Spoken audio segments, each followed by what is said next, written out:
நம்ம Ashwin sweets and ஸ்நாக்ஸை ஆஸ்திரேலியாவுக்கு export பண்றதுக்கு காண்டாக்ட் பண்ணுங்க 7373755163. பிற கட்சிகள் மீது சீமான் வெறுப்பு அரசியல் செய்வதை ஏற்க முடியவில்லை என கூறி திரைப்பட இயக்குநர் களஞ்சியம் நாம் தமிழர் கட்சியிலிருந்து விலகினார். தனிநபர்கள் மீதான தங்களின் விமர்சனங்களின் தரம் குறித்து தனக்கு மிகுந்த மன வருத்தம் உண்டு என சீமானுக்கு அவர் எழுதியுள்ள கடிதத்தில் குறிப்பிட்டுள்ளார்.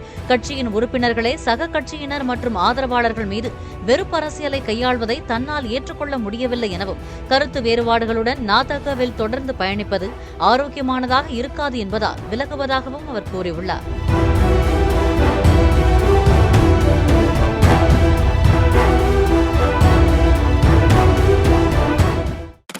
நம்ம அஸ்வின் ஸ்வீட்ஸ் அண்ட் ஸ்நாக்ஸை ஆஸ்திரேலியாவுக்கு எக்ஸ்போர்ட் பண்றதுக்கு காண்டாக்ட் பண்ணுங்க 7373755163.